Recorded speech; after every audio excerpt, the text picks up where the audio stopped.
Hello everyone, welcome two aspirants अड्डा। आज हम ज्योग्राफी की 6th क्लास की ज्योग्राफी की बुक का 5th चैप्टर पढ़ेंगे। ये इसका सेकंड पार्ट है। एक पार्ट मैं ऑलरेडी बना चुकी हूँ वीडियो, आप उसे देख सकते हैं चैनल पे। तो आज हमें जहाँ से पढ़ना है, हम लिथोस्फेयर के बारे में पढ़ चुके हैं और आज हमें शुरू करना है हाइड्रोस्फेयर से। तो चलिए शुरू करते हैं। देखिए, हाइड्रोस्फेयर अर्थ का वो पार्ट है जहाँ पे वाटर बॉडीज़ हैं, यानी जहाँ पे लैंड ना होकर वाटर बॉडीज़ हैं, उन्हें हम कहेंगे हाइड्रोस्फेयर। और हमारे प्लैनेट को ब्लू प्लैनेट भी कहते हैं, अर्थ को, ठीक है। और यहाँ पे 71% ऑलमोस्ट जो एरिया है सरफेस का वो वाटर से कवर्ड है एंड 29% पार्ट पर ही लैंड है। और जो ये हाइड्रोस्फेयर है, हर तरह के जो वाटर के अलग अलग फॉर्म्स होते हैं सबको कवर करता है, जैसे कि आइस है, वाटर है, वेपर्स हैं।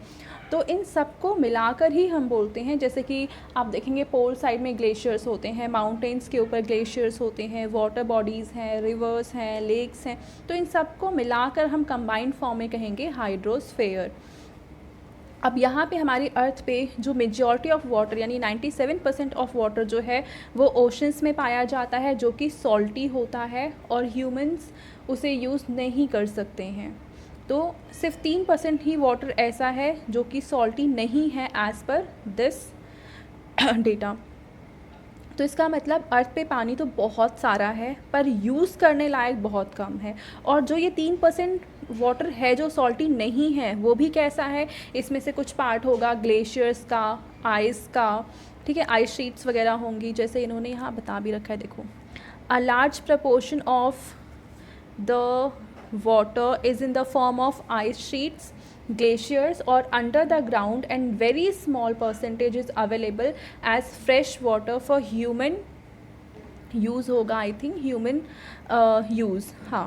Hence despite being a blue planet we face a shortage of water।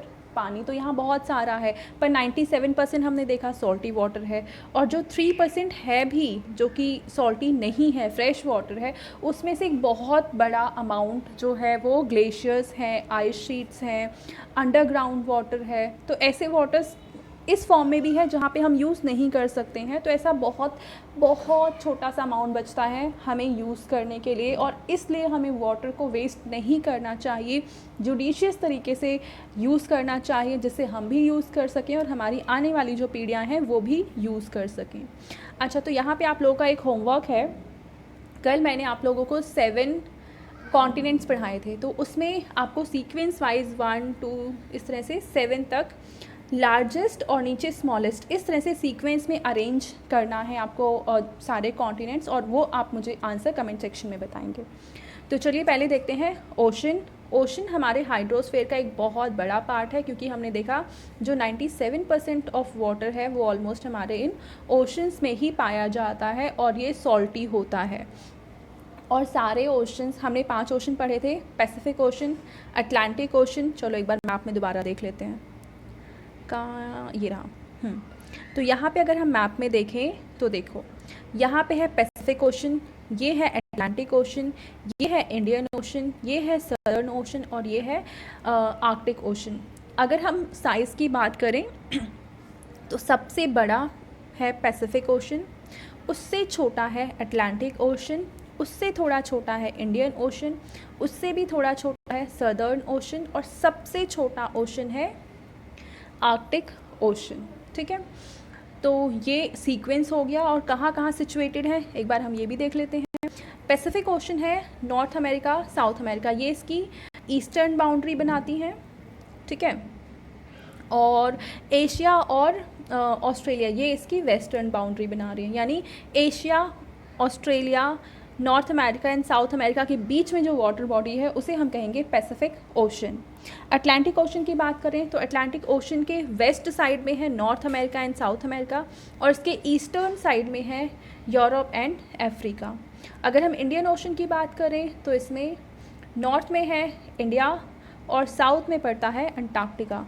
Southern ocean की बात करें तो बिल्कुल सदर्न साइड में है, अंटार्कटिका से टच है, और ये जितने भी कॉन्टिनेंट्स हैं उसके नीचे, मतलब सॉरी नीचे नहीं, साउथ साइड में प्रेजेंट है, ठीक है।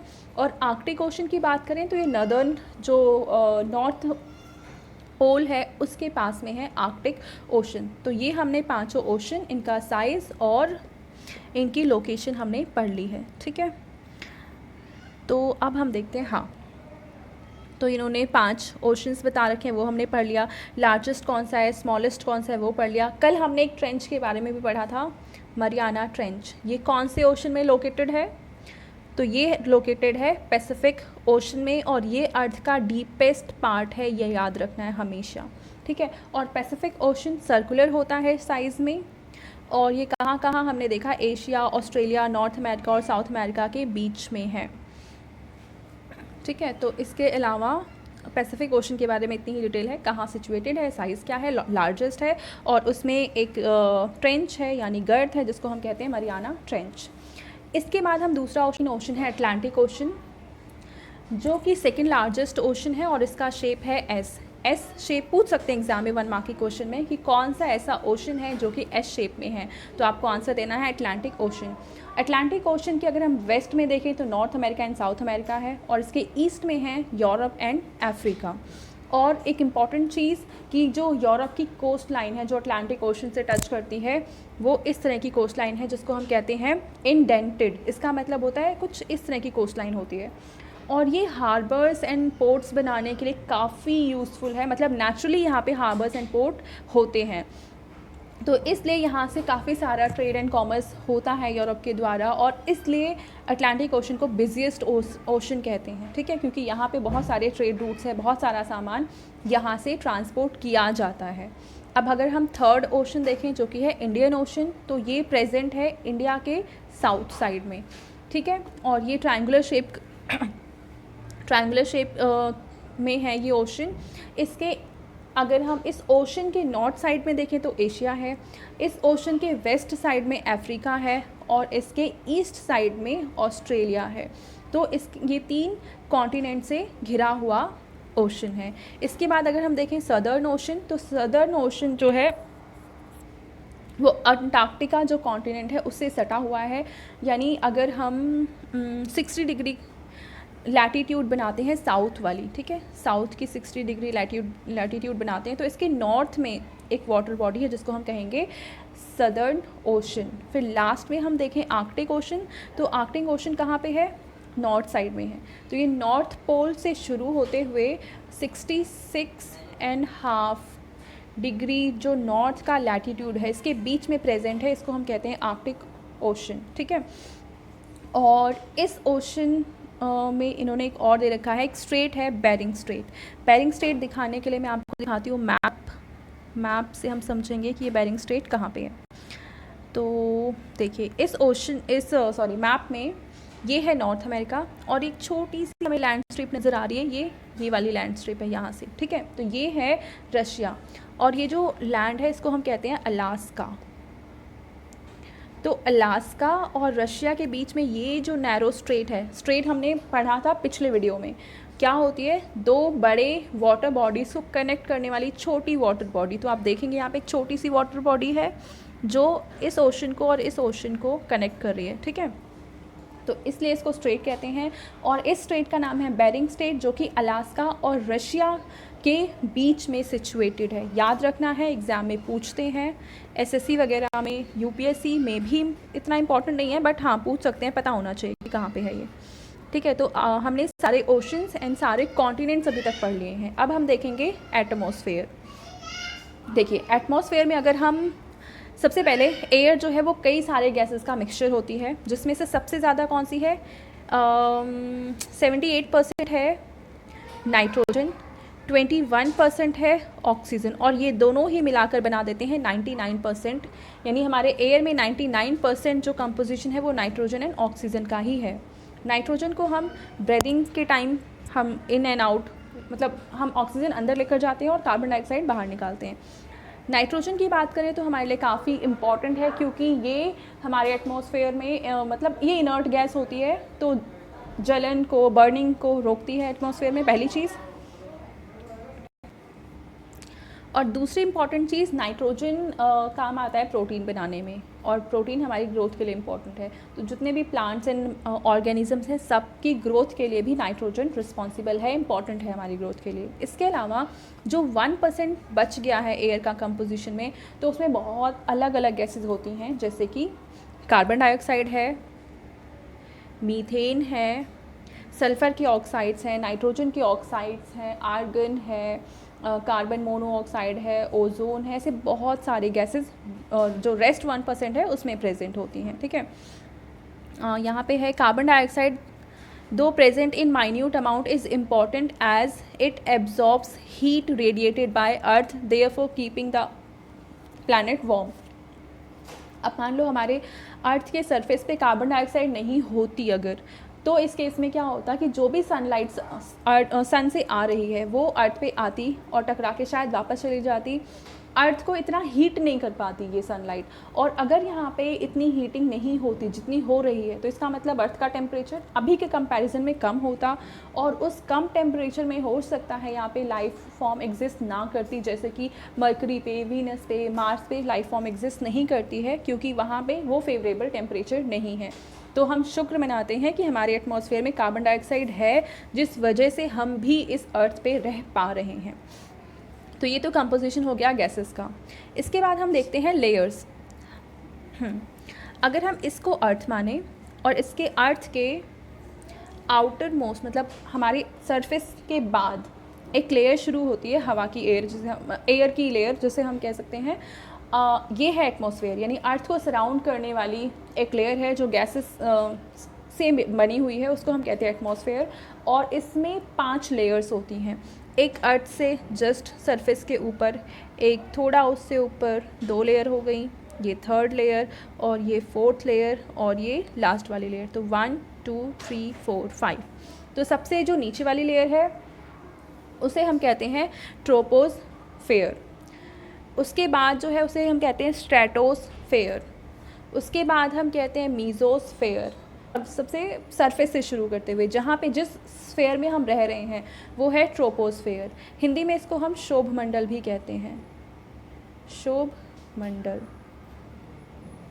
दूसरा है स्ट्रेटोस्फेयर, जिसको समताप मंडल भी कहते हैं। ठीक है, शोभ मंडल हो गया, समताप मंडल हो गया, यानी स्ट्रेटोस्फेयर जहाँ पे हम रह रहे हैं, ट्रोपोस्फेयर जहाँ पे हम रह रहे हैं, स्ट्रेटोस्फेयर है जिसको हम समताप मंडल कह रहे हैं। उसके बाद मीज़ोस्फेयर है जिसको हिंदी में हम कहते हैं मध्य मंडल। ठीक है, उसके बाद है थर्मोस्फेयर, इसको आयन मंडल कहते हैं हिंदी में, आई गेस, पर नहीं, आयन मंडल थर्मोस्फेयर का एक पार्ट है, इसको आयन मंडल तो नहीं कहेंगे, सॉरी मुझे याद नहीं आ रहा है इसको हिंदी में क्या कहते हैं। और लास्ट में है एग्जोस्फेयर, जिसको क्या बोलेंगे, बहिर्मंडल, हाँ, एग्जोस्फेयर को कहते हैं बहिर्मंडल। तो थर्मोस्फेयर को हिंदी में क्या बोलते हैं मुझे उसका नाम याद नहीं आ रहा। एक और स्फेयर आप लोग पढ़ेंगे आयनोस्फेयर, या जिसे आयन मंडल भी कहते हैं, वो इस थर्मोस्फेयर का ही एक पार्ट होता है। ठीक है, और हमारी जो सैटेलाइट से जो रेडिएशंस वगैरह आती हैं, जिनके थ्रू हम मतलब जो सैटेलाइट से कम्युनिकेशन पॉसिबल हो पाता है, वो इसी लेयर की वजह से पॉसिबल होता है, थर्मोस्फेयर से, क्योंकि इसमें एक लेयर होती है जिसको हम आयनोस्फेयर कहते हैं, जहाँ पे आयन प्रेजेंट है और वहीं से ये रेडिएशन वगैरह का काम होता है। और डिटेल में आप इसको आई थिंक साइंस में पढ़ेंगे आप बाद में, या शायद ज्योग्राफी में भी हायर क्लासेस में आपको पढ़ाया जाएगा। तो ये था हमारा पूरा टॉपिक एटमॉस्फेयर के बारे में। अब एटमॉस्फेयर में हाँ ये चीज़ याद रखनी है कि जितने भी जनरली लिविंग ऑर्गेनिज्म हैं वो ट्रोपोस्फेयर में ही रहते हैं, और जो एरोप्लेन वगैरह हैं वो भी ट्रोपोस्फेयर के अपर पोर्शन में ही फ्लाई करते हैं। ठीक है, तो ये इम्पॉर्टेंट कंसेप्ट था एटमॉस्फेयर के बारे में। याद रखना है कि कौन कौन सी गैसेस हैं, इनका क्या कंपोजिशन है, और इनकी कौन कौन सी लेयर है, और इनका क्या नाम है। ठीक है, अब अगर हम देखें डेंसिटी, तो इन्होंने क्या रखा है, the density of the atmosphere varies with height. तो हाइट के बढ़ने के साथ साथ डेंसिटी में चेंज आता है।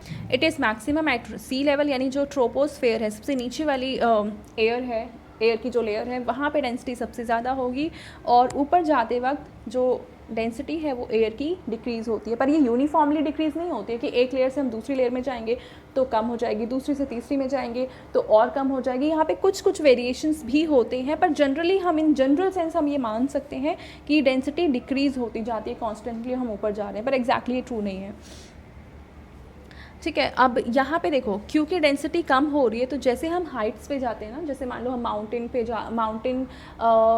पे हम चढ़ रहे हैं, या फिर हम किसी ऐसे एरिया में रहते हैं जो कि हिली एरिया है और हाइट पे है, वो सरफेस लेवल से काफ़ी ज़्यादा उसकी हाइट है, तो वहाँ पे आप जाएंगे तो आपको ब्रीदिंग प्रॉब्लम होगी। उसका रीज़न ये होता है कि जैसे जैसे हम हाइट पे जाते जाएंगे ऑक्सीजन का अमाउंट कम होता जाएगा, और ऑक्सीजन के अमाउंट कम होने से हमें सांस लेने में फिर तकलीफ़ होने लग जाएगी। और इसीलिए काफ़ी लोग जब हाइट पे जाते हैं या पहाड़ों पर चढ़ते हैं तो अपने साथ वो ऑक्सीजन भी रखते हैं। ठीक है, अब यहाँ पे देखो the atmosphere exerts pressure on earth. आपको पता है कि हमें, जैसे हम यहाँ पे हैं, ये अर्थ का सरफेस है, तो हमारे ऊपर एक बहुत बड़ा प्रेशर है, एक्सर्ट होता है, और कॉन्स्टेंटली हम उस प्रेशर के अंदर ही रहते हैं। वो हमें फ़ील नहीं होता है क्योंकि वो हमारी हैबिट ही ऐसी बन चुकी है, हम शुरू से लेकर वो प्रेशर फ़ील कर रहे हैं, तो वो हमें फ़ील ही नहीं होता कि हमारे ऊपर कुछ प्रेशर लग रहा है। वो इधर से इधर से इधर से हर तरफ से हम पे प्रेशर लगता है, पर वो हमारा पार्ट बन चुका है तो हम उससे अफेक्टेड नहीं होते हैं। Some areas experience high pressure and some areas low pressure. Air moves from high, देखो अब एयर की मूवमेंट क्या होती है, एयर और विंड में मेन डिफरेंस क्या होता है। एयर है, कहीं पे भी गैसेस का मिक्सचर है, प्रेजेंट है, तो हम इसको कहेंगे एयर। लेकिन जैसे मान लो ये प्लेस है ए और ये प्लेस है बी। ए प्लेस में जो मान लो अचानक से हीट बढ़ी, हीट बढ़ने से प्रेशर यहाँ पे अचानक से कम हो गया, मतलब हीट बढ़ेगी तो ये हवा हल्की हो जाएगी, हल्की होने की वजह से ये ऊपर उठेगी। अब क्योंकि ये हवा ऊपर जाएगी तो यहाँ पे प्रेशर कम हो जाएगा, एक वैक्यूम सा क्रिएट होने लग जाएगा, तो यहाँ की जो एयर है वो यहाँ पे आ जाएगी। तो जब प्रेशर का डिफरेंस क्रिएट होता है ना दो प्लेसेस के बीच में, तब हाई प्रेशर से लो प्रेशर की तरफ हमेशा एयर मूव करती है, और जब एयर मूव करती है तब उसको हम विंड कहते हैं, यानी एयर की मूवमेंट विंड कहलाती है। ठीक है, तो ये था हमारा पूरा कंसेप्ट एटमॉस्फेयर के बारे में। अब हम देखते हैं biosphere. Biosphere is the narrow zone of contact between land, water and air, यानी ये एक ऐसा जोन है जहाँ पे land and water and air का कांटेक्ट होता है, ये तीनों वहाँ पे प्रेजेंट होते हैं। और ये एक ऐसा जोन है जहाँ पे प्लांट्स, माइक्रो ऑर्गेनिजम्स, एनिमल्स, ठीक है, ये सब एग्जिस्ट करते हैं। जैसे यहाँ पे इन्होंने एक एग्जांपल दे रखा है, देखो इस डायग्राम में, ये हो गया एटमॉस्फेयर, ये है लिथोस्फेयर, ये है हाइड्रोस्फेयर, और यहाँ पे अलग अलग लाइफ फॉर्म्स हमें दिखा रखी हैं। ठीक है, तो ये पूरा बनाता है हमारा बायोस्फेयर, और बायोस्फेयर में ही हम रहते हैं। ठीक है, यानी अर्थ सरफेस के थोड़े से मतलब अर्थ सरफेस से लेकर थोड़ी हाइट तक हम एक नैरो अगर स्ट्रिप बना लेते हैं तो उसको ही हम कहेंगे बायोस्फेयर। तो अब आगे हम देखते हैं, the organisms in the biosphere में ब्रॉडली भी डिवाइडेड इनटू टू ग्रुप्स में डिवाइड कर सकते हैं, या टू किंगडम्स कह सकते हैं, plant kingdom and animal kingdom. 9th class में साइंस में आप डिटेल में पढ़ेंगे इसके बारे में, पर फिलहाल जो लिविंग ऑर्गेनिजम्स हैं उसको हम टू ग्रुप्स में डिवाइड कर सकते हैं। पहला है प्लांट किंगडम और दूसरा है एनिमल किंगडम। ठीक है, और हम आते हैं एनिमल किंगडम में, यानी हम भी जानवर ही हैं। तो अब यहाँ पे हम देखें, 3 domains of earth interact with each other and affect each other in sum. देखो जितने भी हम यहाँ पे देख रहे हैं, चाहे वो वाटर है, चाहे एयर है, चाहे लैंड है, वो आपस में, इवन लिविंग ऑर्गेनिजम्स भी हैं, ये सब आपस में एक दूसरे के साथ इंटरेक्ट करते हैं और एक दूसरे को इफेक्ट करते हैं, पॉजिटिव वे में या नेगेटिव वे में, पर ये एक दूसरे पे इफेक्ट डालते हैं। जैसे ह्यूमन एक्टिविटी से मान लो हम इंडस्ट्रीज़ बहुत सारे लगा रहे हैं, पेड़ बहुत सारे काट रहे हैं, जो एक्चुअल में हम कर रहे हैं, इससे कार्बन डाइऑक्साइड का अमाउंट हमारे एटमॉस्फेयर में बढ़ रहा है। इससे क्या होगा कि कार्बन डाइऑक्साइड जितना ज़्यादा बढ़ेगा तो ये अर्थ को उतना ज़्यादा हीट प्रोवाइड करेगा, यानी जितनी भी ज़्यादा सनलाइट हमारे अर्थ पे आएंगी, ये ज़्यादा से ज़्यादा उस लाइट को एब्जॉर्ब कर लेगा, और इस वजह से हमारे अर्थ का जो टेम्परेचर है वो इंक्रीज़ करेगा, और यही रिज़ल्ट है ग्लोबल वार्मिंग। ठीक है, मतलब ये टेम्परेचर इंक्रीज़ करने के बाद ही जो हम फील कर रहे हैं, जो एक्सपीरियंस कर रहे हैं फ़िलहाल, वो है climate change and global warming, जिससे कि हम नेगेटिवली इफ़ेक्ट हो रहे हैं, ना सिर्फ हम बल्कि हमारी पूरी अर्थ। तो हम सभी को ग्लोबल वार्मिंग का सामना करना पड़ रहा है इस टेम्परेचर राइज से। ठीक है, फिर है लैंड है, एयर है, वाटर है। यहाँ पे अगर हम कुछ चेंजेस करते हैं नेचुरल, अगर हम कंपोजिशन जो है हमारे एटमॉस्फेयर का, उसमें हमारे पूरे अर्थ का, उसमें अगर हम चेंजेस करेंगे तो कुछ ना कुछ विपदाएँ आएंगी, कैलामिटीज़ आएंगी। ठीक है, और ये भी रिजल्ट हो सकता है ग्लोबल वार्मिंग का, जैसे कि कभी कभी हम देखते हैं कि सूखा आता है, कभी बाढ़ आती है, कभी अचानक से कहीं पे भूकंप आ रहा है। हालांकि भूकंप का अलग रीज़न होता है, वो इससे जुड़ा हुआ नहीं है, बट इससे जुड़ा हुआ भी हो सकता है, मतलब मैन मेड भी हो सकता है भूकंप। ठीक है, जैसे मान लो आप एक जगह कहीं बहुत बड़ा डैम बना रहे हैं, या एक जगह आपने बहुत ज़्यादा खुदाई कर दी है, तो वहाँ पे भी तो अर्थ का जो हमारे जो लैंड है उसका बैलेंस बिगड़ रहा है, और लैंड के बिगड़ने से भी फिर वहाँ पे अर्थक्वेक वगैरह आ सकता है। तो हमारे, अगर हम इंडिया में देखें तो इंडिया का जो मेन लैंड है उसके अलावा 2 आइलैंड भी हैं हमारे पास। अगर ये इंडिया है, अगर ये इंडिया है तो इसके इधर है अंडमान एंड निकोबार, और इस साइड है लक्षद्वीप। और इस अंडमान निकोबार में बिल्कुल जो सदर्न पॉइंट था, इसको हम कहते हैं इंदिरा पॉइंट, इंदिरा पॉइंट। और 2006 में जो सुनामी आई थी उस समय ये जो इंदिरा पॉइंट है वो सबमर्ज हो गया था। तो सेम ऐसे ही कुछ समय बाद ऐसा भी हो सकता है, क्लाइमेट चेंज की वजह से ग्लोबोलॉजी को ये नेगेटिवली इफ़ेक्ट डाल रहे हैं। तो यहाँ पे हमें करना ये है कि इन चीज़ों से हमें बचना है, क्योंकि अगर यहाँ पे चीज़ें चेंज होंगी, ग्लोबल वार्मिंग आती है और नेगेटिव इफ़ेक्ट आता है हमारे अर्थ के इन्वायरमेंट पे, तो वो नेगेटिव इफ़ेक्ट से हम बचे नहीं रहेंगे, वो नेगेटिव इफ़ेक्ट हम पे भी आएगा। तो बेटर है हम केयरफुल हो जाएं कि हम अपने वातावरण को, पर्यावरण को नुकसान ना पहुंचाएं, और इन रिटर्न हम भी यहाँ पे सेफ़ रह सकें। अगर हमें खुद का सर्वाइवल चाहिए इस अर्थ पे, तो बेटर है कि हम अभी से सजग हो जाएं और वो चीज़ें करना बंद कर दें जो हमारे पूरे इस अर्थ को नष्ट करने के मतलब हमें ऐसी एक्टिविटीज़ नहीं करनी चाहिए जो अर्थ को नेगेटिवली इफ़ेक्ट करे। तो ऐसी एक्टिविटीज़ को अभी बंद कर देना चाहिए और इको फ्रेंडली चीज़ें अपनानी चाहिए, और बेटर है कि हम और हमारा जो पर्यावरण है वो सामंजस्य, हार्मनी के साथ एक दूसरे के साथ हम सर्वाइव करें यहाँ पे। तो ये था हमारा चैप्टर, यहाँ पे हमने इसको कंप्लीट किया। इसके क्वेश्चन आंसर भी काफ़ी इजी हैं, तो आप लोग इजीली कर सकते हैं। फिर भी किसी क्वेश्चन में कहीं पे पूरे चैप्टर में कहीं कोई डाउट है तो आप मुझे कमेंट सेक्शन में वो पूछ सकते हैं। Thank you.